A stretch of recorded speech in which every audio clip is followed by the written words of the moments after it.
అంటే సుప్రీంకోర్టు తీర్పులు కూడా ఎలక్షన్ కమిషన్ ఆఫ్ ఇండియాకి లెక్కలు ఉండవు, లోపల వేసేయాలి. ఏంట అసలు ఆదరా బాదరా,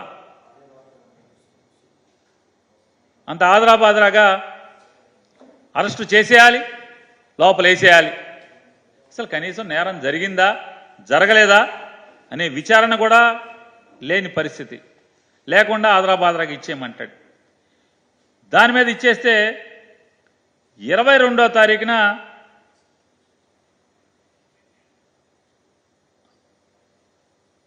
అంటే ఎమ్మెల్యే గారు దాని మీద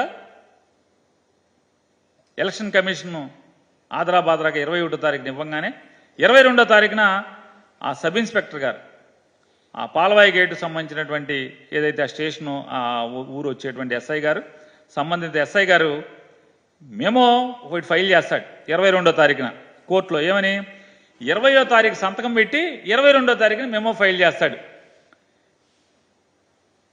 ఆ కేసులో ఎమ్మెల్యే ముద్దాయని. చూడండి ఎంత విచిత్రం. 23వ తారీఖున హైకోర్టుకి ఎమ్మెల్యే గారు వెళ్తాడు. ఎమ్మెల్యే గారు ఇంకా వేరే ఎమ్మెల్యేలు కూడా అనంతపురం జిల్లా తాడిపత్రి ఎమ్మెల్యే గారు, అట్లాగే తిరుపతి పోటీ చేసే అభ్యర్థి, అట్లాగే నరసరావుపేట ఎమ్మెల్యే గారు, ఇట్లాంటి వాళ్ళు ఎవరెవరైతే కేసుల్లో ఎమ్మెల్యేలు ఉన్నారో ఈ ఎమ్మెల్యేలు అందరూ కూడా హైకోర్టుకి వెళ్ళారు.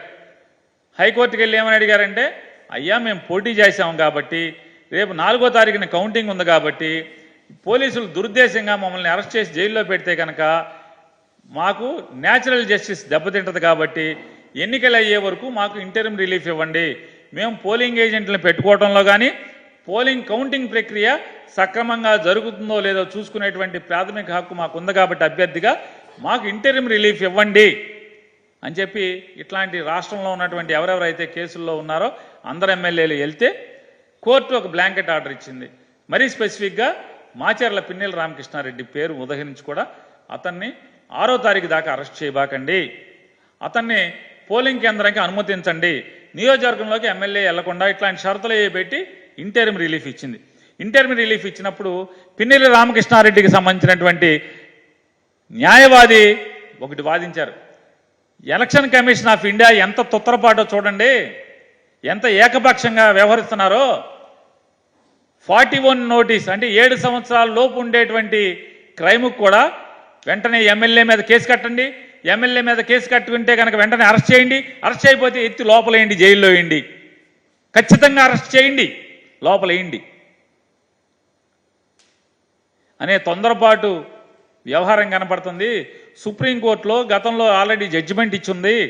7 సంవత్సరాలు శిక్షార్హమైనటువంటి ఏ నేరంలో అయినా సరే ముద్దాయికి 41A నోటీస్ ఇచ్చి సొంత పూచీకత్తు మీద వారిని వదిలేయాలి అని చెప్పినది సుప్రీంకోర్టు తీర్పుకి భిన్నంగా ఈ ఎలక్షన్ కమిషను ఆర్డర్ ఇచ్చిందండి, ఇది ఇన్ రైటింగ్ ఆర్డర్ ఇచ్చింది అని చెప్పని హైకోర్టులో వాదిస్తే అప్పుడు ఆదరాబాదరాగా ఒక్కసారి తుళ్ళిపడ్డారు ఈ పోలీసులు, ఎలక్షన్ కమిషను, వీళ్ళందరూ కూడా తుళ్ళిపడి అక్కడి నుంచి ఏం చేయాలి, కక్ష సాధింపు.